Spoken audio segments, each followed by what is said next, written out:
Hi, everybody. I hope you can hear me. My name is Maisie. I am an intern with the IRC. I have been since January through UMKC. And the IRC, we're a local nonprofit. We aim to strengthen Kansas City's global perspective. We put on often free, always educational programs about current events around the world. And I'm checking my phone and I'm getting no, we can't hear you text. So I think it's going off without a hitch. But we are so excited to be hosting Dr. Caitlin Biddolph. She is an award-winning researcher and lecturer in international relations at the University of Technology in Sydney. And she's also the course coordinator for the UTS Master of International Relations program. Prior to this role, she was a postdoctoral research fellow in gender and global governance at the University of New South Wales in Australia. And she was formerly a research associate with the Australian Human Rights Institute. Caitlin is an honorary associate with the Center for International Security Studies at the University of Sydney. Her primary research focuses on queering governance, international law, and transitional justice. Her doctoral research explored discourses and logics of gender, sexuality, civilization, and violence at the International Criminal Tribunal for the former Yugoslavia. She's currently researching transitional justice through queer decolonial perspectives. More broadly, Caitlin is interested in queer, feminist, post-colonial, and decolonial approaches to global politics. She'll talk for about 30 minutes, and then I'm going to ask some questions, and then you can submit your questions online or in person, and I'll go ahead and ask those as well. So, yeah, Caitlin, we're so excited to have you. Go ahead and take it away. Thank you so much, Maisie. I'll just go ahead and share my screen. And apologies that I can't see the audience. Nice to see you, everyone, even though I can't see you. Before I begin, I do want to offer an acknowledgement of country. I'm joining from the lands of the Darug and Guringai people here in Sydney, Australia.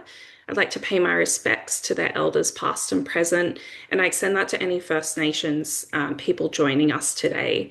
And so for those of you in Kansas City, I also want to acknowledge the Osage, Core, Missouri, Shawnee, and Wyandot peoples, and to acknowledge that across these Indigenous lands, sovereignty was never ceded, and these always were, and always will be Indigenous lands. And this is particularly important, I think, as you will come to see a little bit in this presentation today when I talk about what does it mean to queer international relations. For me and for many others, it is inherently intersectional, and particularly when we are residing on Indigenous lands in settler colonies, as both of our countries are. It's particularly important to see how indigeneity and queerness intersect, but also how the power hierarchies of settler colonialism and ideas about gender and sexuality have historically and continue to be perpetuated. Thank you so much, Maisie, for inviting me. It's a real pleasure to talk to all of you today. And I want to offer a brief snapshot of what I think queer international relations is. And this, I do say what I think it is because there are many ways of understanding queer, many ways of understanding the possibilities of queering international relations.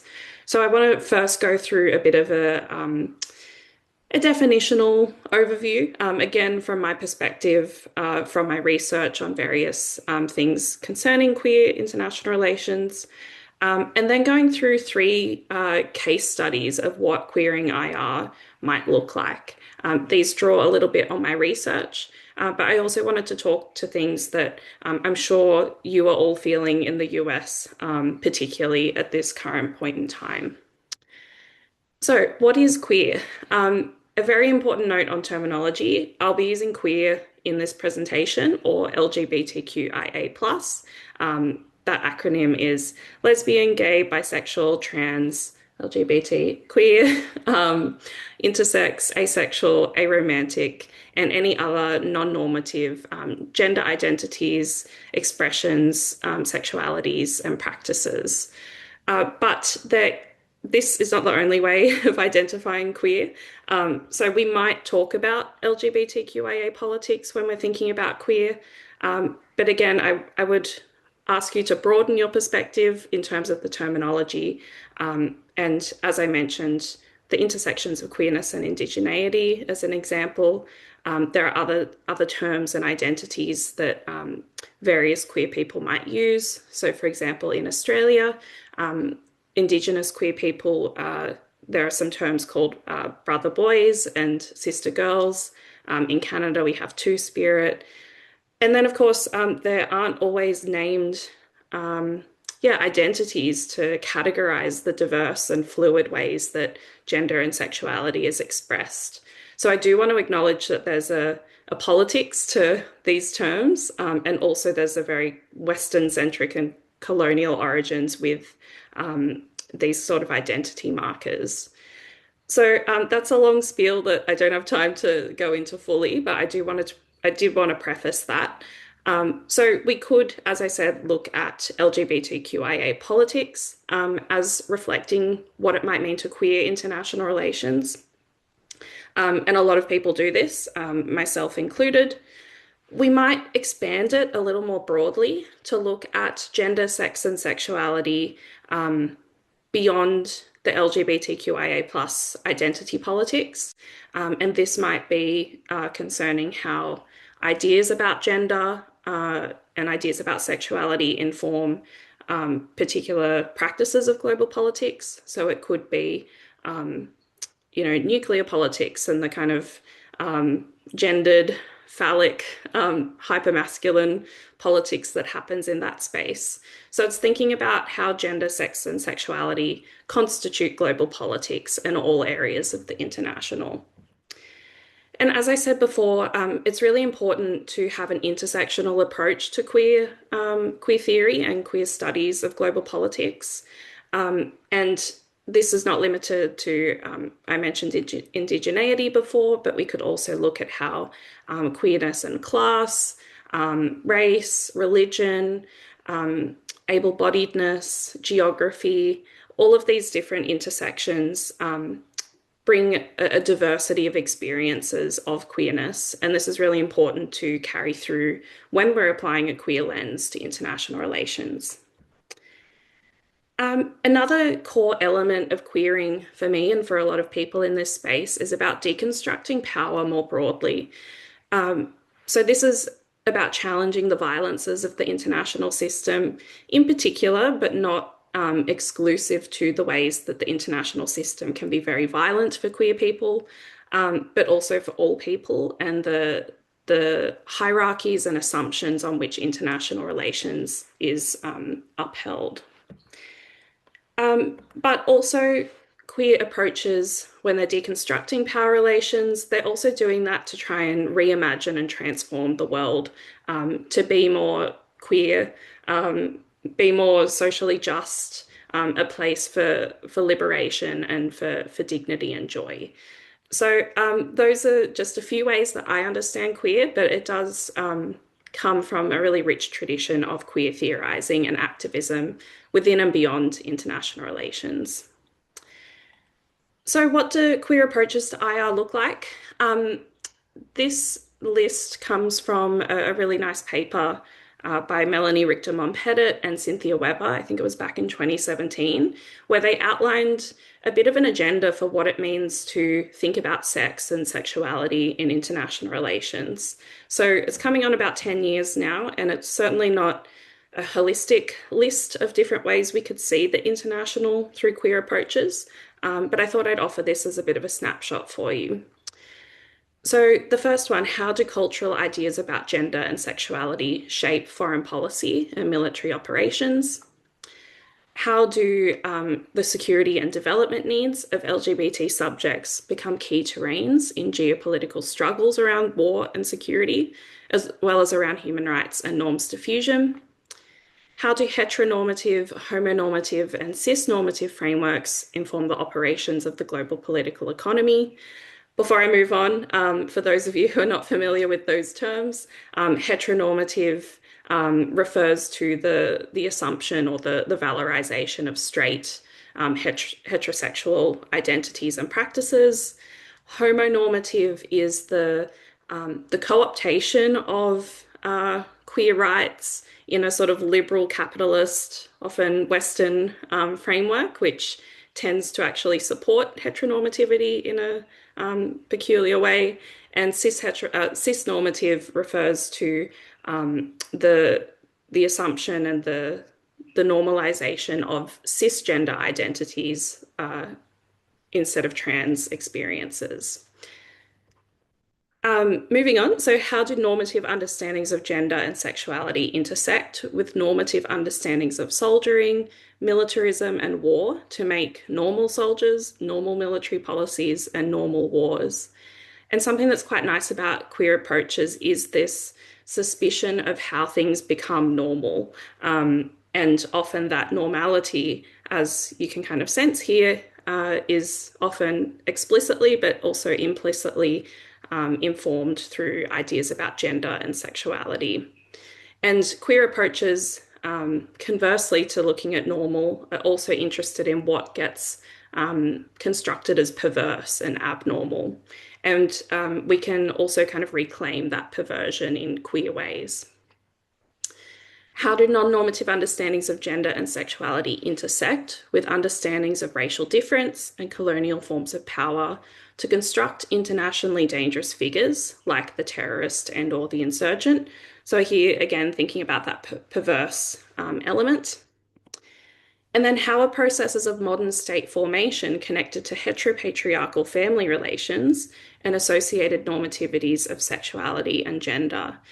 And I'm thinking here in particular of looking at Russia and how the demonization and the vilification of queer people in Russia is very much connected to ideas of the Russian state and nationalism and the traditional family.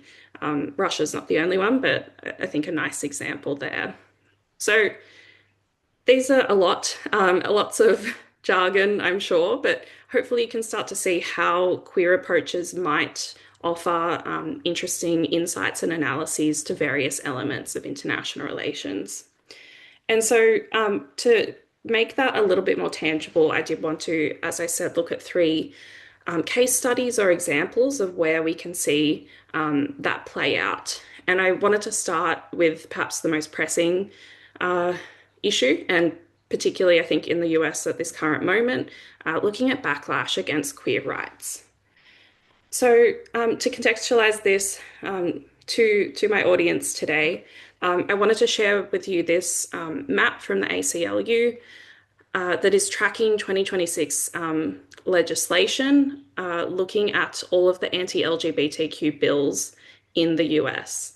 Now, for those of you looking at the slides, the purple color, the dark purple, is bad. That indicates quite a lot of bills that have been, it's not necessarily that they've been passed, but they've been introduced in each of these states. So dark purple indicates that lots of anti-LGBTQ bills have been introduced, and then as we go lighter shades, there are less.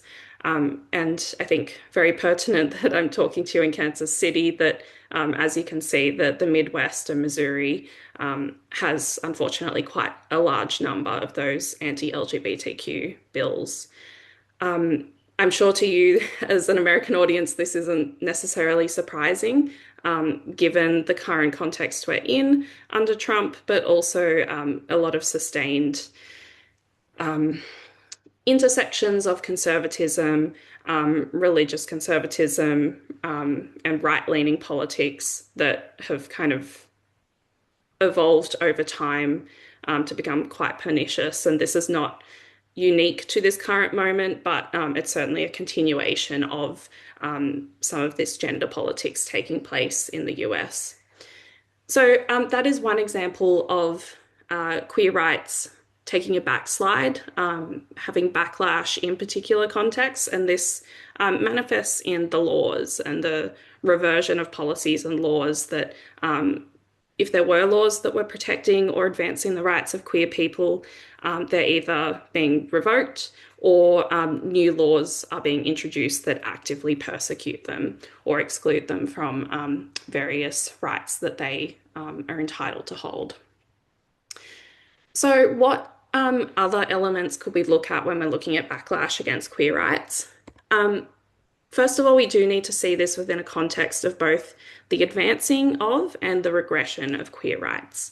And I say this because for many people and many places across the world, queer rights couldn't be at a better place. We've seen so much happen over the last, I would say, 50 years or more in terms of queer rights activism, social movements, acceptance, and mainstreaming of LGBTQIA experiences. At the same time, though, we are seeing the backlash, as I said, the regression of queer rights.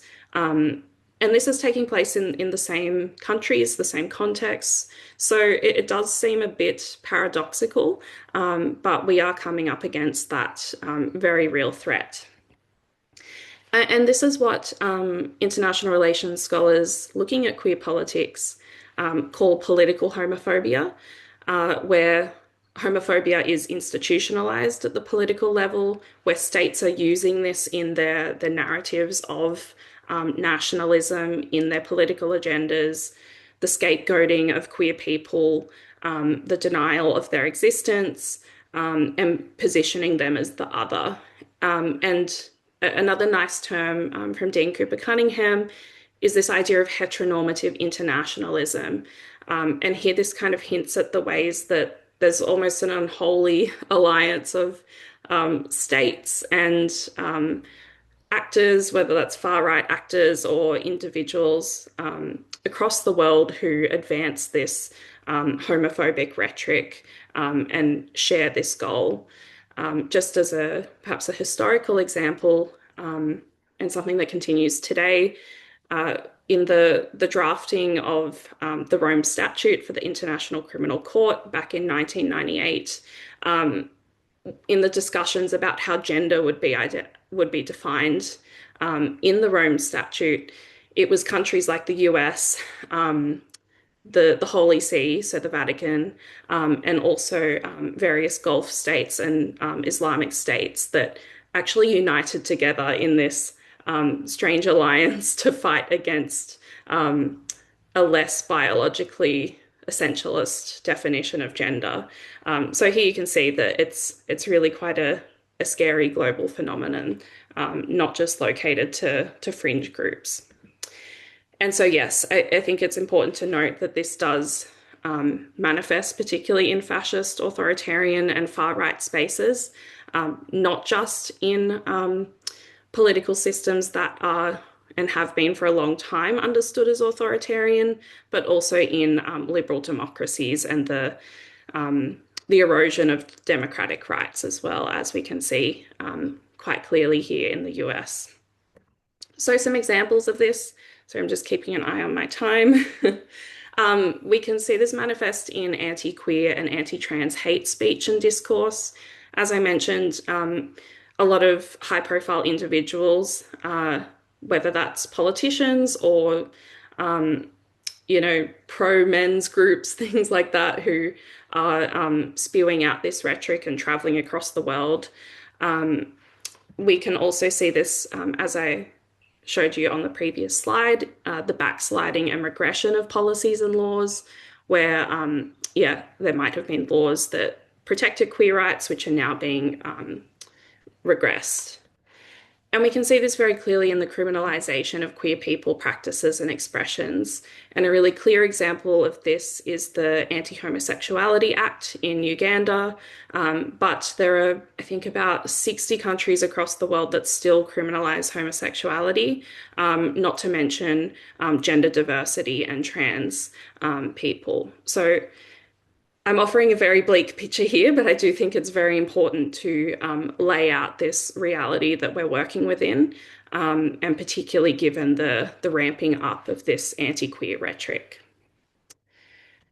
So the next example I want to point to pivots a little bit more to my own research looking at international law and transitional justice. And so I first want to talk about international law. Again, an interesting time to be talking about this, given the erosion or the lack of faith in international law, given so many atrocities that have occurred in the last 5 or so years, and the lack of international law to actually do anything about it.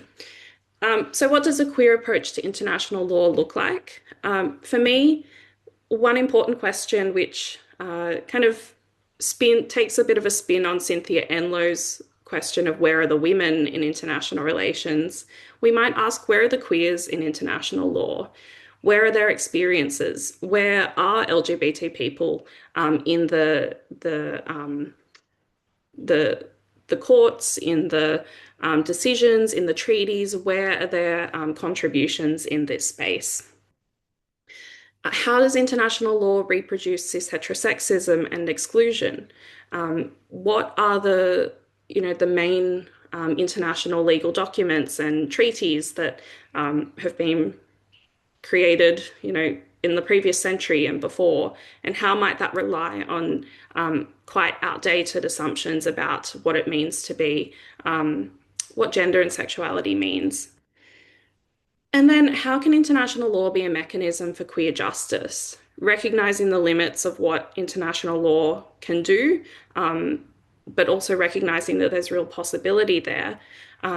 How can we move from deconstructing the power hierarchies of international law to reimagining and transforming it for the better?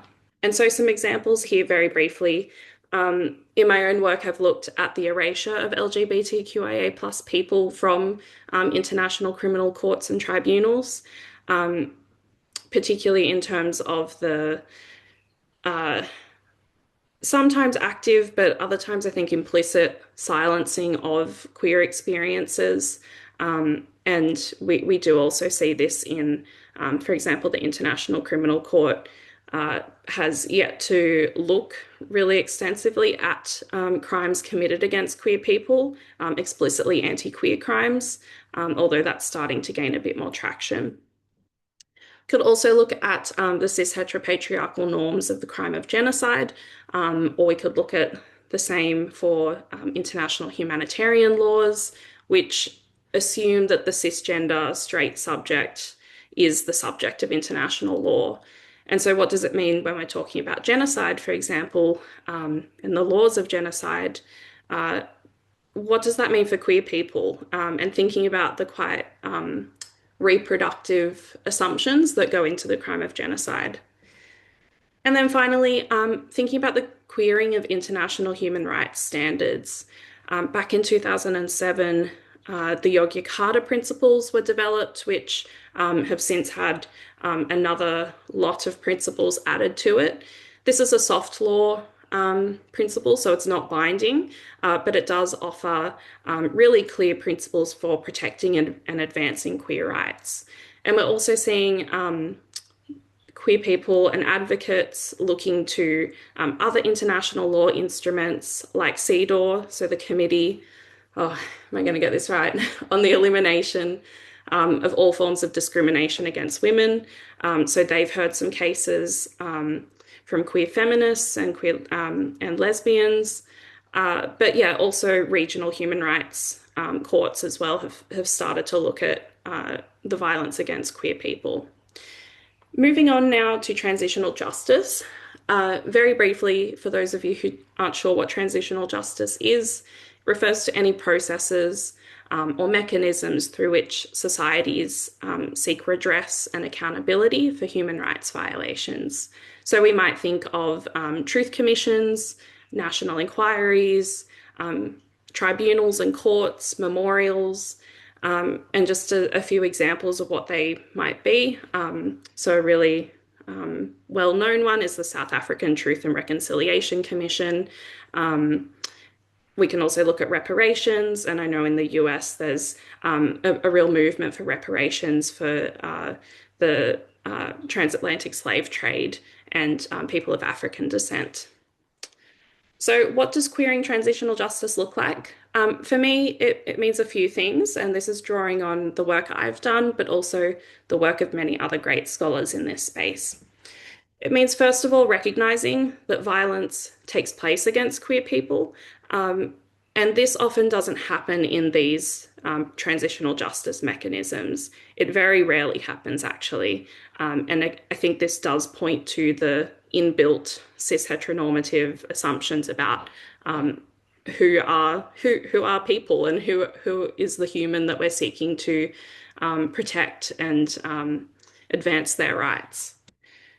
Beyond that, I guess going a step further, it's about advancing the meaningful inclusion and leadership of LGBTQIA plus people as agents in transitional justice. So not importantly recognizing the violence committed against them, but not feeding into this violation-centric narrative that only ever sees queer people as victims, to see them as people who can offer meaningful insights, who can create these transitional justice mechanisms, and that are agents that who have experiences beyond victimhood. And then finally, queer approaches challenge the gendered, colonial, and legalistic norms of dominant transitional justice practices as well. And so examples, again, to make this a little bit more tangible, some examples could be Truth Commission final reports, which include dedicated chapters on queer experiences of conflict. And here's some examples that come to mind are Peru, Colombia as well, is often seen as kind of the gold standard of including queer perspectives in truth commissions. Sadly, there are only a handful of truth commissions that do actively include a mandate to address violences against queer people and to meaningfully include queer people in their process. But these are some good examples that I think we should be highlighting and learning from if we want to make transitional justice more queer, inclusive, and meaningful. Other examples are queer grassroots justice movements. And there's been some work in Chile that I'm thinking of where art, activism, performance can kind of come together to offer informal justice movements, particularly when there's a lack of justice from the state. And then we can also look to truth telling that advances queer decolonial agendas for peace and justice. And recently I've been looking at, in Canada, the National Inquiry for Missing and Murdered Indigenous Women, Girls, and LGBTQ and Two-Spirit people. And this is a really good example of how we can take that intersectional approach and recognize that transitional justice can be possibly a form of decolonization as well. And then the final case study that I wanted to talk about is queering digital politics, which I think, again, is really pertinent in this current context, in the increasing monopolization of AI over our lives. And this work for me, I will admit, it's not my area of research necessarily, but I have worked with a great scholar and friend of mine, Salagna Basu, who works on cybersecurity politics. And we came together to think about what does a queer approach to cybersecurity look like? And based on that, I wanted to share some insights. So firstly, as you can kind of see, perhaps a trend here, there's important work that has to be done surfacing the experiences of queer people in these spaces. And this holds true of cyberspace. So amplifying those stories, amplifying also the ways that cyberspace, cybersecurity, and the digital realm can be sites of violence as well for queer people. Thinking to the more deconstructive element, we could ask, what does it mean to queer, hack, and glitch the system? So having a bit more of an anti-normative focus. Do we want these systems in place if they're surveilling, policing, perhaps having more violent implications than good ones? And yes, relatedly, challenging the violences of cybersecurity and digital politics.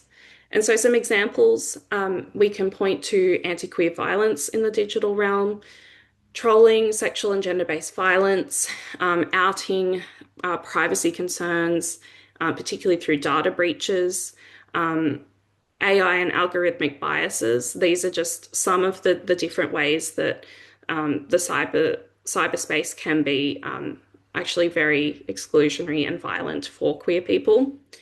But relatedly, it's really important to see the digital realm as a space, a possible space for queer joy, for digital activism. And here, LGBTQIA plus people and organizations can really find community, particularly when the real world, not that that's disconnected from the digital world, but the offline world is particularly dangerous and it's difficult to find that community. So the digital realm is important as well, and something that we should be looking to.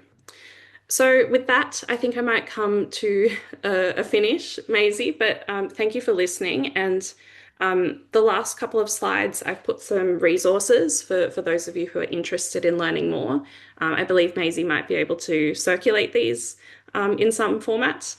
So I've got various books, online resources, and journal articles. I do understand a lot of these are paywalled. So if you're affiliated with a university, hopefully you should have access to these. But there are also some online resources that everyone should have access to. So thank you so much for listening. Thank you so much, Caitlin. Yes, we can get those circulated. Anyone who attended, they'll get an email after this with those resources in case they want to read up more on it. But yeah, you gave me a lot to think about. You made it very easy to moderate this and ask questions that I find very interesting. But immediately, when you were talking about the backsliding of queer rights in the United States, this is less international and a little more queer. But at UMKC, there has definitely been some examples of backsliding since the current presidential term has started. And since 2008 and up until 2024, the UMKC did what was called the Pride Breakfast, and it would raise hundreds of thousands of dollars in scholarship money. And we would host influential speakers like Emily Curiel, who was the founder of, she's the founder of the Trevor Project. And in 2022, before she was a congresswoman, we also got to host Sarah McBride, who is the first trans person to be in Congress in America. So it was a pretty big deal. And it stopped in 2025 with basically no explanation or mentions of future plans or it's starting again. And administration is pretty finicky in terms of talking about that. So, are there any historically successful or inspiring queer student justice movements that we might be able to look at for guidance? Because I'm sure this is not a unique experience around the country. So many colleges are experiencing this. Can we look at other case studies, or do you think we're under a pretty originally horrible regime under Trump's presidency that might warrant more cutting edge activist efforts? Just want to know your immediate thoughts on that. Yeah, thank you so much. That's a really excellent question. And I will be honest that I won't be able to answer all of it, but I hopefully can offer some thoughts. And I'm thinking, as you said, maybe to the second part of your question, what do we do in these really violent and volatile contexts where repression is the norm, where the Lemkin Institute, based in the US, who looks at genocide and atrocity, has issued red alerts for the US about the state of queer rights under this current administration. So it's actually, a very dangerous context for many people, and particularly at the intersections of surveillance, the use of legal documents and identification can be used against queer people and gender diverse people. So yeah, I think perhaps the space is shrinking a little bit for overt practices of activism in those spaces, but I don't know the context that well in the US. I would like to hope that there, and I'm sure there are lots of amazing and brave people doing the important work that needs to be done. But to your point about the alternative spaces, I think here is where the digital can be a place for community and a place for resistance. And having that transnational solidarity as well is also particularly important. I think, yeah, a lot of us across the world are feeling for people in the US. And Maisie, we had discussed that briefly yesterday, that I'm always a little bit, yeah, anxious for queer communities over there. But I would also say, again, speaking to maybe some other examples of student activism in the face of repression and authoritarianism. I'm thinking here of the pro-Palestinian encampments across the US, but across the world. And you saw that this was such an amazing display of solidarity and of resistance in spite of the crackdowns and the police brutality, I would say, actually, in a lot of those instances. So there are always people doing amazing work, even in the most dangerous of settings. So I think we can hold on to hope that whenever there is violence and repression, there are always people who are going to fight against that. Wow, thank you. I try to keep that sentiment in mind as well, and it's like an affirmation in my head just to stay hopeful about it. But I kind of want to shout out your chapter. You kind of focus on, transitional justice and queer studies, and you have a really cool quote from it that I think is very illuminating to the subject to people that might not know much about it. But you say transitional justice, dot dot dot a bunch of other words, but I'm kind of paraphrasing here, is to consider when and where transitional justice is appropriate for justice movements, and this is now a direct quote, and to center notions of gender and racial justice based on the investigations of the particular past and present of local and regional contexts. Um, End quote. So we're thinking about that and investigating, is transitional justice the answer here? Does it need to be, an even more queered framework when we're looking at, the backsliding rights of queer people, people of color, and also specifically in this current moment, immigrant community members?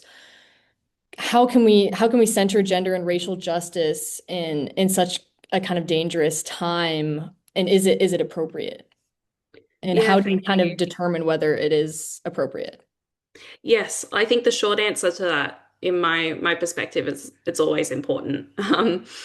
Transitional justice processes often take place in the aftermath of conflict when peace is quite fragile and societies are coming together to reckon with what has occurred. And often this is in the context of mass atrocities having taken place.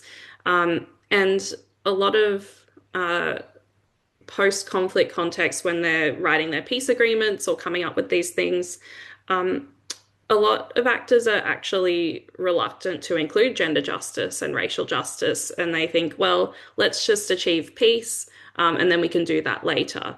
But of course, peace is not peace without gender justice and racial justice. So the short answer to that for me is that it's always so important. But I think my answer here also points to the first part of your question about the appropriateness of transitional justice, because that is what I primarily look at, but there are other forms of justice. There's social justice efforts, transformative justice, restorative justice, all kinds of different ways that people try to seek accountability, have a more peaceful and dignified life beyond perhaps the transitional justice processes, which can be quite formal, are often state-led, and that can be tricky when the state is the perpetrator of violence. But my work tries to expand, along with other people, have tried to expand how we understand transitional justice. So incorporating those more capacious understandings of what it means to seek redress and through what means is really important. So long story short, I think transitional justice mechanisms can be helpful, but they're not the only answer. And particularly when they do perpetuate quite, yeah, outdated, stereotypical ideas about people, then we need to be looking at that very seriously and seeing what other forms of justice we could pursue instead. Thank you. And I'm going to have this last question and then we'll get to some audience questions because we have some Oh, really interesting ones coming in. But when looking at what's happening in America right now, we're seeing a lot of alignment and overlap between organizers fighting for immigrant rights and queer rights. So to someone maybe not as invested in either of these movements, they might not see the link between those two things. What's your perspective on that current solidarity between those two marginalized groups under ICE and Trump mhm. and the big bad? Yeah, thank you. Another really important question. I'm not sure how much I can talk to ICE specifically, but I think maybe what I can share is more of a a parallel example, and I'm thinking here of the Black Lives Matter movement, and how queer movements, so the trans Black Lives Matter organization, comes together to fight against the intersecting violences of anti-Black racism and anti-trans violence and anti-queer violence. So there's definitely a lot of intersections and alliances that are really important to build up. And Black Lives Matter was formed by four queer Black women. So I think it's important not to necessarily separate these different movements and to see that oppression anywhere and faced by anyone should be something that we should all be fighting against. So yeah, in the case of ICE, I think it's so important that queer groups are mobilizing to support people of color and migrants and making sure that I think just collectively everyone is making sure that we can resist these state practices of violence. Yeah.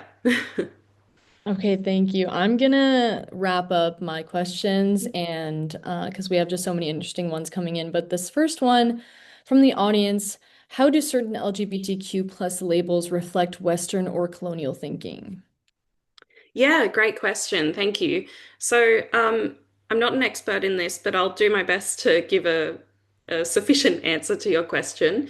Um, I think it's really important to look at uh, particularly colonial era ideas of gender and sexuality and to look at the processes of colonialism. So, for example, British colonialism in all of its colonies across the world, sought to impose its own ideas of gender and sexuality, of that the feminine woman, that heterosexuality is the only thing that exists. Those sort of respectability politics that really determined gendered relations in the UK, in Britain, and sought to impose that on its colonies as a way to colonize and to erase non-normative expressions of gender and sexuality. So, in many places across the world, prior to colonization, sorry, the sun's coming in on me here. There were many and continue to be very diverse understandings of how gender and sexuality is experienced and manifested, and not necessarily in binary ideas of man and woman, of having multiple genders, of not even having identities to describe certain sexual practices, but it just being a standard part of living. Colonization has really brought about an imposition of how we, I might need to shut the blind, how we understand gender and sexuality, and that has foreclosed, um, you know, uh, pre-colonial Indigenous and global South ideas of queerness. And so the really powerful work of Indigenous and global South queer groups has been to reclaim and to continue to practice their gender and sexuality that challenges the Western centrism. And when I spoke about the Western centrism of the acronym LGBTQIA plus, it that kind of speaks to the homogenization of queerness in ways that might not appropriately reflect everyone. So I hope that gives an answer, but Maisie, while you get the next one, I might just shut my blind so I can Yes, see okay. properly. I'll give you, I was gonna give a little more of a surface level one, but I'll do a longer one so you can have time to do that and just listen to this. But one that came in kind of newer, but I think is really interesting. If the problem of toxic masculinity could be solved with the snap of a finger, how much of an impact would that have on the global perspective of the queer community and the LGBTQIA plus community? Just if you're dreamscaping there. Yeah, I love that question. And it's so important to have that um, that imagination. I would love that to happen, but I sadly don't think it will. I think it would do a lot, but I would actually perhaps be a little bit more uh, inclusive of the toxic femininities as well, and the toxic feminisms that also exist that seek to oppress, in particular, trans folk. And so I'm thinking of trans exclusionary feminists like J.K. Rowling, for example, well-known one.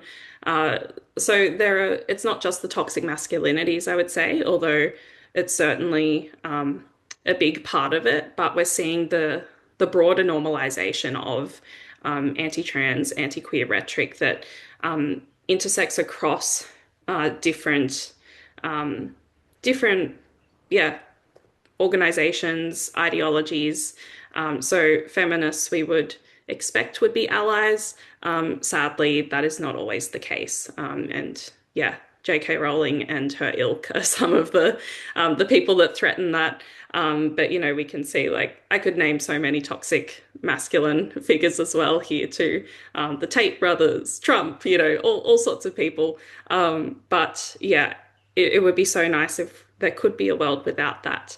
But for now, what we do is we try to chip away at it and live within it as best as we can and hope that that can be a life that we can live in. Yeah, a girl can dream, right? Yes. Yeah, another one we have from the audience is what is the ideal relationship between grassroots movements, shifting local levels of acceptance and top-down institutional reform? And what could this balance look like without threatening strategic alliances? Yeah, this is such a good question and something that a lot of people, myself included, don't really have an answer to.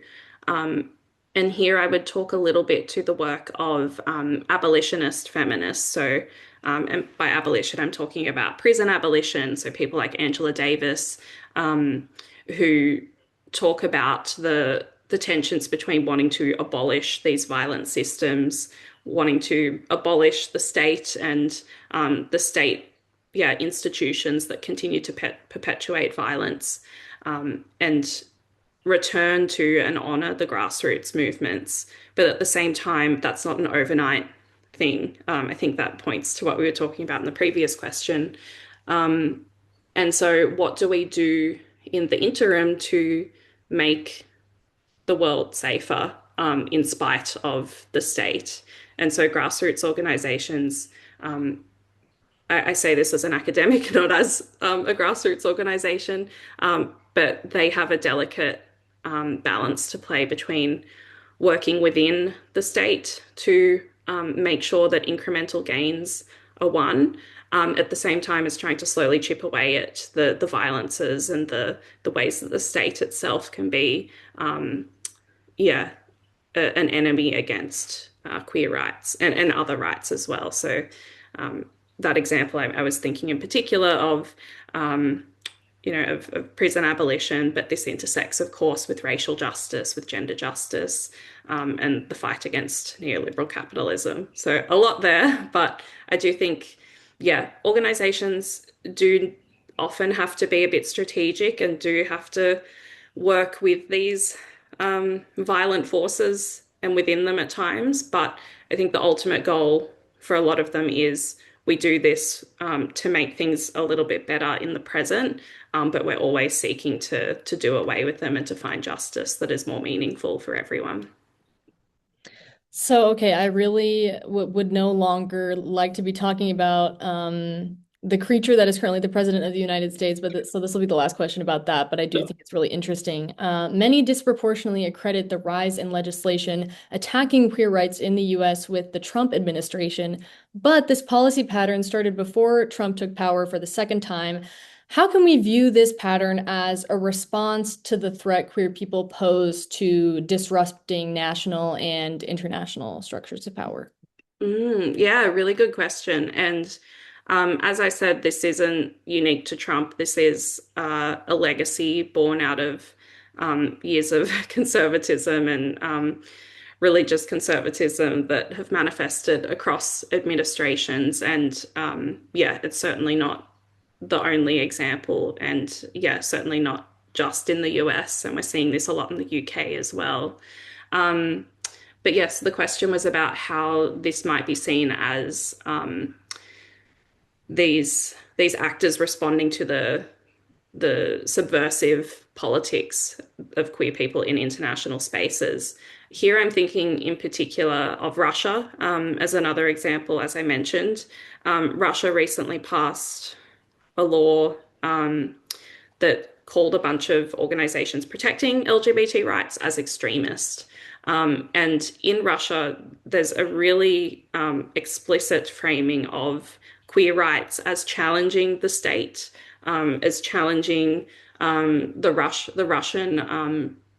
Russian nation and the Russian family. So religion also plays a role in this. And in Russian discourse, there is that very clear positioning of LGBT people as threatening the nation state.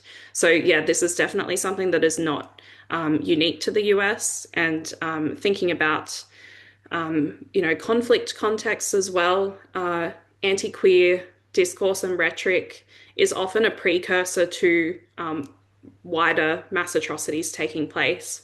And I would recommend people check out the work by my colleague Jess Gifkins and also Dean Cooper Cunningham, who look at how, anti-queer violence is a precursor to broader mass atrocities taking place.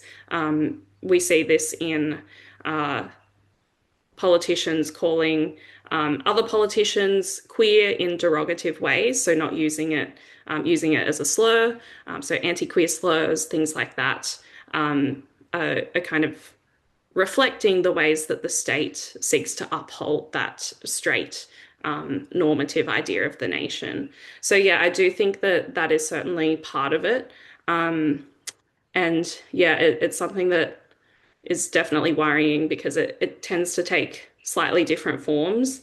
And we're seeing I think maybe in the past it was a little bit more fringe groups, and now it's become a bit more normalized, I think. Although, yeah, it's been particularly hard to fight for queer rights, and I don't want to paint a picture that the past has been good because it hasn't. But yeah, it's a particularly hard time, I think, at the moment for lots of queer groups. And yeah, the administrations across the world are not making this easy. Yeah. Well, on a more hopeful note, what can we learn from grassroots movements, or what can we learn for grassroots movements in the US from those in Chile and Peru? Mm. Yeah, really good question.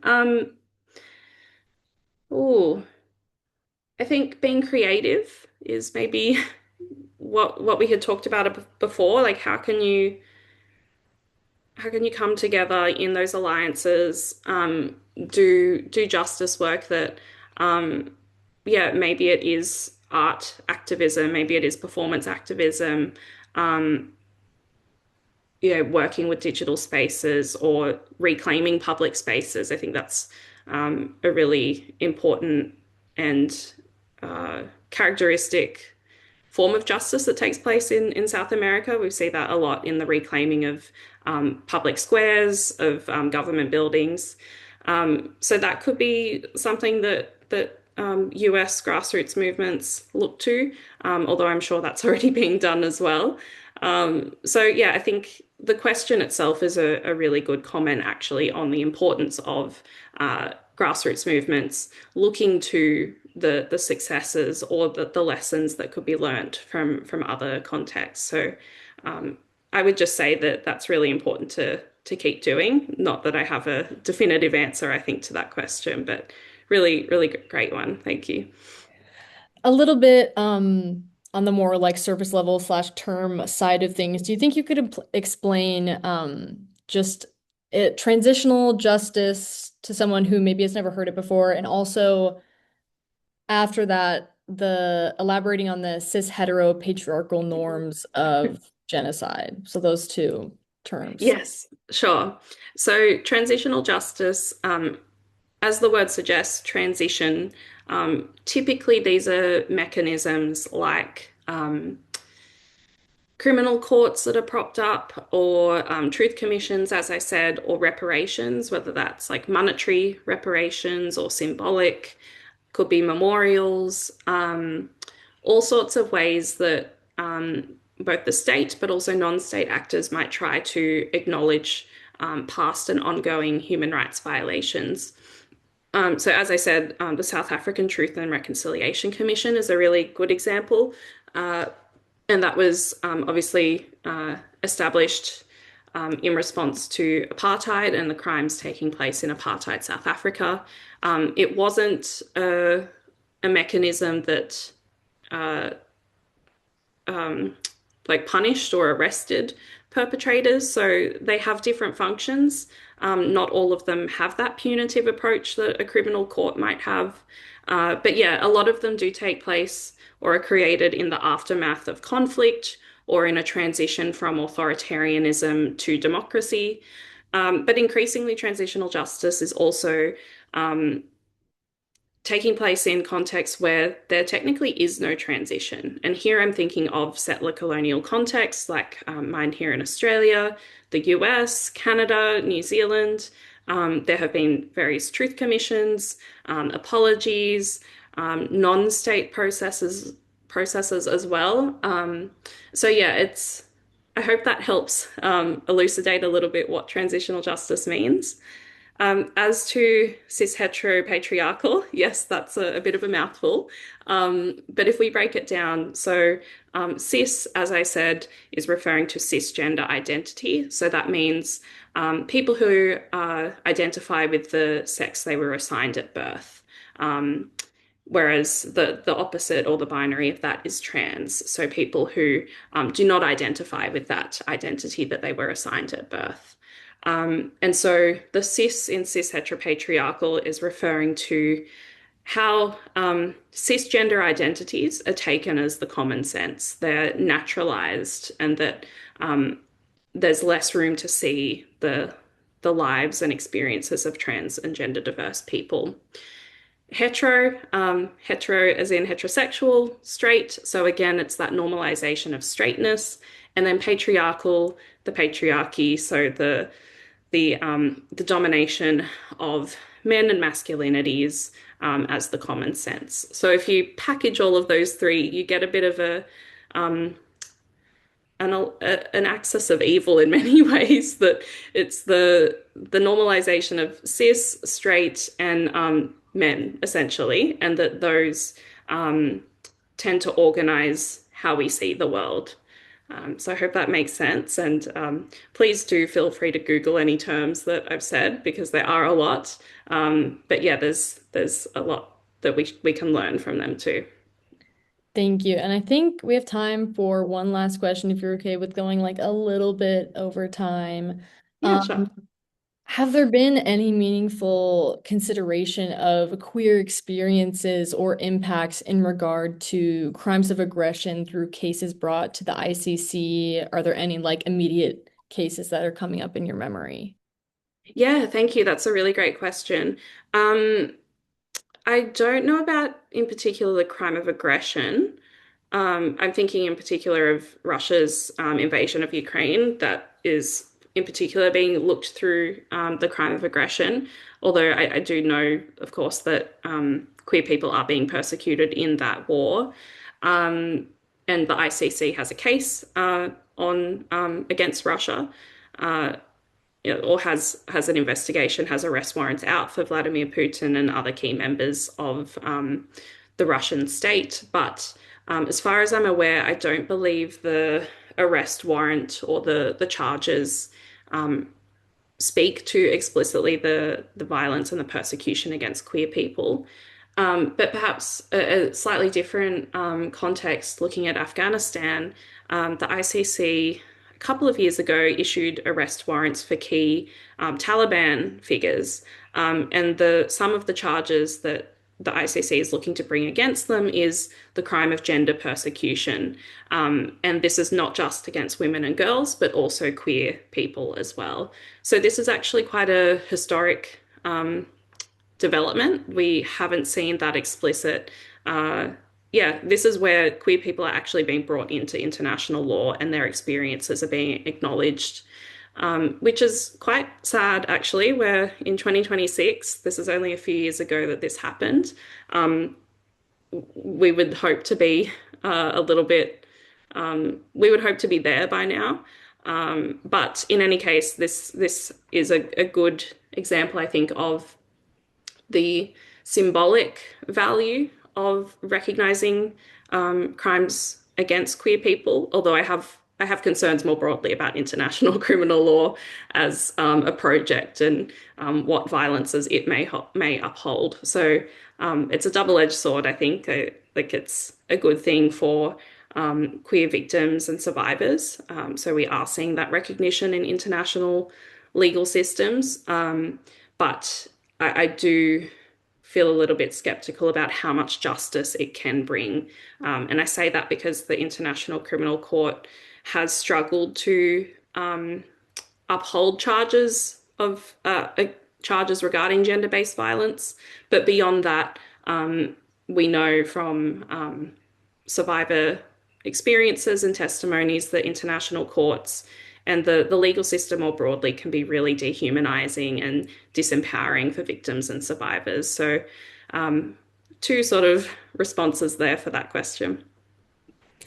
Well, thank you so much. I think talking about a lot of these case studies and the current moment that we're in right now, especially in the US, it can be very discouraging, and it can also get kind of in that hyper academic space of queer theory and international relations query. But I think it's important to recognize that what we're doing right now is quite literally like queering the international relations space in Kansas City in regards to not only this organization in particular and the type of events we do, but also just gathering people in a room to hear about these things. So I hope how valuable this has been to me, to the people in the room, to the IRC. I just want to really thank you for joining us, and I will get those resources to everyone in the room if anyone wants to read up more on it. But yeah, thank you so much, Dr. Biddolph, for joining us. Thank you so much, Maisie, and thank you to all of you. I'm sorry I can't see you, but